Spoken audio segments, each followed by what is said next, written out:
அழைக்கிறான் மாதவன்.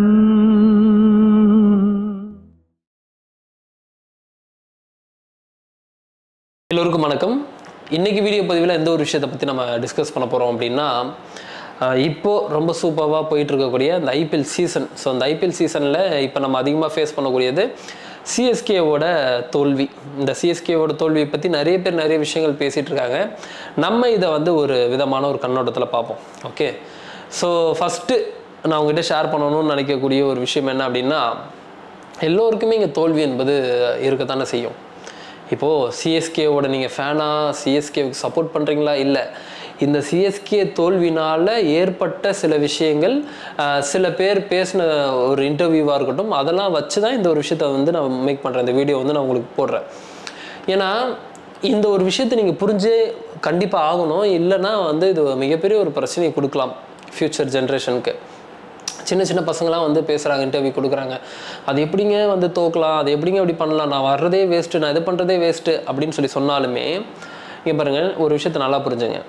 கேமாக பார்க்கக்கூடிய ஒரு நிலை இருக்கணும். எப்பயுமே கேமை வேறு மாதிரி பார்க்கக்கூடிய நிலை வந்துச்சு அப்படின்னா கண்டிப்பாக நீங்கள் அந்த இடத்துல சஃபர் ஆவீங்க. அப்போ கேமாக பார்க்குறது ஓகே, அப்போ நாங்கள் ஜெயிக்கக்கூடாதா, நாங்கள் ஜெயிக்கணும்னு நினைக்கக்கூடாதா அப்படின்னா கண்டிப்பாக நினைக்கலாம். அது எந்த மாற்று கருத்துமே கிடையாது. இப்போ நானே ஒரு கேம் ப்ளே பண்ணுறனாலுமே அதில் நான் ஜெயிக்கணும்ன்ட்டு விளையாண்டாதான் என்னால் விளையாட முடியும். அப்போது அதில் நான் ஒரு இன்ட்ரெஸ்ட் காட்ட முடியும், அதில் சில ஸ்ட்ராட்டஜிஸ் நான் பண்ண முடியும். கண்டிப்பாக அதை நினைக்கலாம், தப்பே கிடையாது. பட் இது எந்த மாதிரி மாறுது அப்படின்னா, பசங்களுக்குள்ள தோல்வின்ற ஒரு விஷயம் ஏற்பட்டுறவே கூடாதுன்னு சொல்லி ரொம்ப அதிகமாக நம்ப ஆரம்பிக்கிறாங்க. அந்த ஒரு விஷயத்துக்கு பின்னாடி தான் ஓட ஆரம்பிக்கிறாங்க. தோல்வின்ற ஒரு விஷயத்தை பார்த்துட்டா மிகப்பெரிய ஒரு பிரச்சனையாக பார்க்க ஆரம்பிக்கிறாங்க. நீங்கள் நல்லா கவனிச்சு பாருங்கள், எல்லோருமே சொல்லக்கூடியது என்னென்னா, ஏதோ ஒரு ஸ்போர்ட்ஸில் நீங்கள் கலந்துக்குங்க அப்படின்னு சொல்லுவாங்க. ஏன் தெரியுமா? இந்த ஸ்போர்ட்ஸ் தான் உங்களை அடுத்தடுத்த கட்ட நிலைக்கும் உங்களை முன்னேற்ற வாழ்க்கையில். என்னன்னு கேட்டிங்கன்னா, ஒரு ஃபிசிக்கல் ஆக்டிவிட்டியாக இருக்கட்டும், இல்லை அங்கே ஏற்படக்கூடிய தோல்வியாக இருக்கட்டும், ஏற்படக்கூடிய வெற்றியாக இருக்கட்டும், தோல்வி வந்துச்சுன்னா எப்படி ஹேண்டில் பண்ணணும், வெற்றி வந்துச்சுன்னா அதை எப்படி ஹேண்டில் பண்ணணும், இப்படின்ற எல்லா விஷயமும் அங்கே தான் நம்மளுக்கு கற்றுக் கொடுக்கும். அப்போ நான் எந்த ஒரு விஷயத்தையுமே நான் இங்கே தோல்வியவே பார்க்கல அப்படின்னா எப்படி ஒரு சக்ஸஸ்ஃபுல்லான ஒரு பர்சனாக நான் இங்கே இருக்க முடியும்? சக்ஸஸ்ன்றதுக்கு பின்னாடி ஒரு 1000 முறையோ இல்லை 2000 முறையோ அல்லது ஒரு 100 முறையாவது அவங்களோட ஃபெயிலியர்ஸ் இருந்திருக்கணும்ல. இருந்திருந்தால் தானே அவங்களால ஒரு சக்ஸஸ்ன்ற ஒரு விஷயமே பார்க்க முடியும்.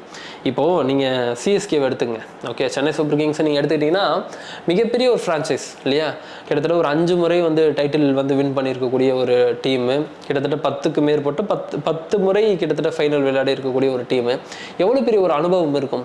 அப்போ எல்லோருக்குமே இங்கே நீங்கள் ஒரு விஷயத்தை புரிஞ்சுங்க, எல்லோருக்குமே இங்கே ஒரு டவுன் பீரியடுன்னு ஒன்று இருக்குது. நம்மளோட லைஃப்பில் கூட நீங்கள் எடுத்துக்கங்க. எல்லோருக்குமே வாழ்க்கை இப்படியே போயிட்டு இருக்காது. எல்லோருக்குமே அதுவும் இப்படியேவும் போயிட்டு இருக்காது. சில நேரத்தில் ஏறும், சில நேரத்தில் இறங்கும். இது வாழ்க்கையோட அடிப்படையான ஒரு விஷயம். இது எல்லாத்துக்கும் பொருந்தும், உங்களோட வாழ்க்கையில் எல்லாத்துக்குமே பொருந்தும்.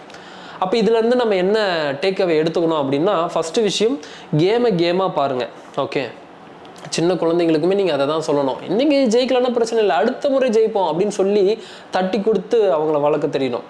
இப்போ இதில் 2 விஷயம் நான் உங்களுக்கு டேக் அவே சொல்லக்கூடியது என்ன அப்படின்னா, ஃபஸ்ட்டு, லைஃப்னால் இப்படி தான் ஏற்ற இறக்கம் இருக்கும். அதனால் தோத்துட்டாங்கன்றதுக்காக தோத்தவங்களை நம்ம ரொம்ப தாழ்த்தி பேசணுன்ற அவசியம் கிடையாது.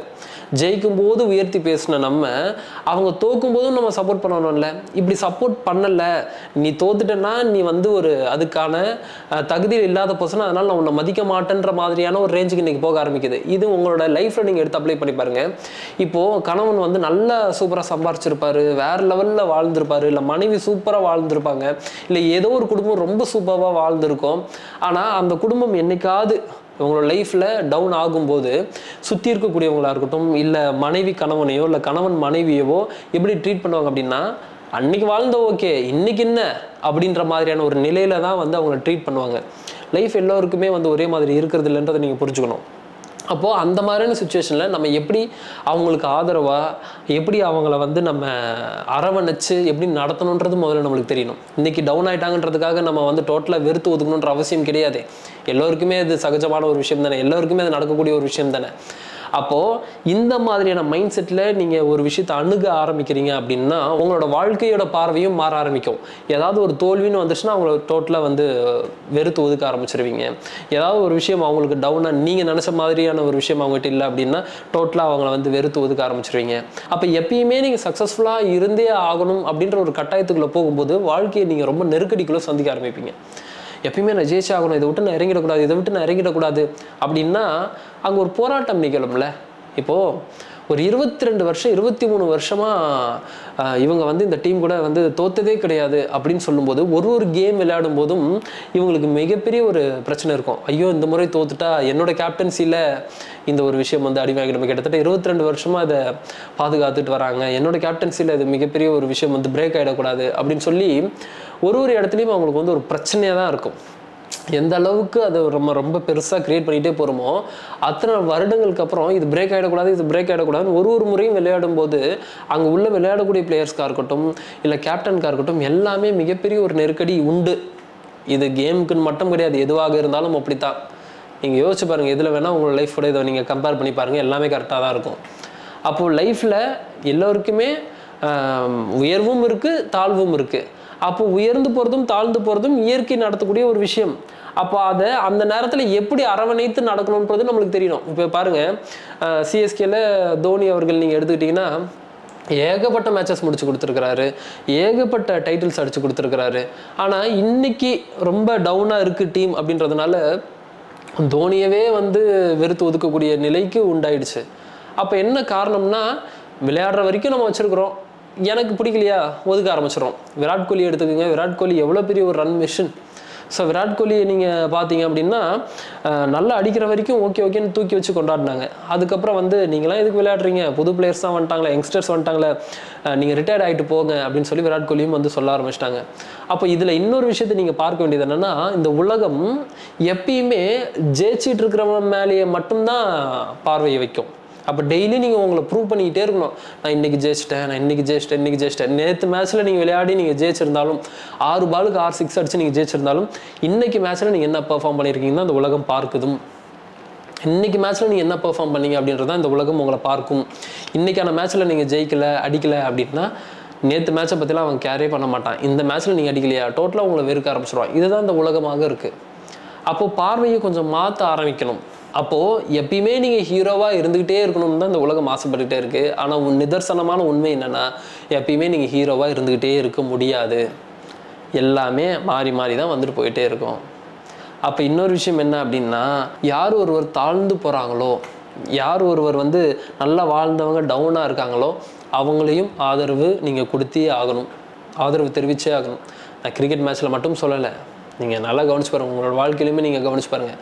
உங்களை சுற்றி இருக்கக்கூடியவங்க ரொம்ப பெரிய லெவலில் வாழ்ந்துருப்பாங்க, அதுக்கப்புறம் அவங்களோட லைஃப் வந்து ரொம்ப டவுன் ஆகிருக்கும். அந்த டவுன் ஆகிடுச்சுன்றதுக்காக அவங்கள வெறுத்து ஒதுக்கணுன்ற அவசியம் இல்லை. அந்த டைமில் நீங்கள் சப்போர்ட் பண்ணி பாருங்கள், அதுதான் உங்களுக்கு வேணும். பணம் இருக்கும்போது ஜெயிக்கும்போது கொண்டாடுறது ஒரு பெரிய விஷயமே கிடையாது. எப்போ அந்த ஒரு நிலையில் இருந்து அவங்க இறங்கும் போதும் நீங்கள் ஆதரவாக இருக்கீங்களோ அதுதான் மிகப்பெரிய ஒரு விஷயம். இப்போ நீங்கள் உங்களோட லைஃப் கூட நீங்கள் கம்பேர் பண்ணி பாருங்கள். நீங்கள் நல்லா பெரிய லெவலில் இருக்கும்போது உங்களை கொண்டாடுறவன் கொண்டாடத்தான் செய்வான். அது 100 பேர் இல்லை, 1000 பேர் இல்லை, 10,000 பேர், 2 லட்சம் பேர், 30 லட்சம் பேர், எத்தனை லட்சம் பேர் வேணால் கொண்டாடுவான், பல கோடி பேர் கொண்டாடுவான். ஆனால் நீங்கள் தாழ்ந்து இருக்கும்போது, நீங்கள் வந்து அந்த நிலையிலேருந்து தாழ்ந்து இருக்கும்போது உங்களை எத்தனை பேர் கொண்டாடுறான், எத்தனை பேர் ஆதரிக்கிறான் அப்படின்றது தான் ரொம்ப ஒரு முக்கியமான ஒரு விஷயம். நீங்கள் அப்படிப்பட்ட ஒரு நிலையில் உங்களோட லைஃப்பை நீங்கள் லீட் பண்ணும்போது உங்களுக்கு இந்த மாதிரி ஏதோ ஒரு பிரச்சனை ஏற்படும் போது அந்த நேரத்தில் ஒருத்தன் சப்போர்ட் பண்ணுறான் பார்த்தீங்களா, அந்த சப்போர்ட் பண்ணுறவன் மட்டும்தான் மைண்டில் நிற்பான்.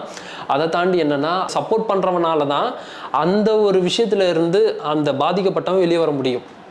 இல்லை இன்னும் நிறைய பேர் போட்டு புஷ் பண்ணிகிட்டே இருக்காங்க அப்படின்னா அவனால் மீண்டே வெளியே வர முடியாது. அப்போ அந்த நேரத்தில் சப்போர்ட்டுன்றது ரொம்ப ரொம்ப இம்பார்ட்டண்ட், ரொம்ப முக்கியமான ஒரு விஷயம். உங்கள் சின்ன குழந்தைகளுக்கு கற்றுக் கொடுங்க, கேம் தான், இந்த இடத்துல தோல்வியும் இருக்கும் வெற்றியும் இருக்கும். அதுக்காக நான் தோக்கணுன்றதுக்காக விளையாட போகிறதில்ல, ஜெயிக்கணுன்றதுக்காக தான் விளையாட போகிறேன். அதுக்காக என்னோட எஃபர்ட்ஸ் இல்லாமல் இருக்க போகிறதில்ல, நிச்சயமாக இருக்கும். ஆனால் இது எல்லாமே பார்ட் ஆஃப் தி கேம் சொல்லி முதல்ல நீங்கள் அந்த குழந்தைக்கு கற்றுக் கொடுக்கணும். ஃபெயிலியர்ஸ்ன்றது வரத்தான் செய்யும், தொடர்ந்து தோல்வி இருக்கத்தான் செய்யும்.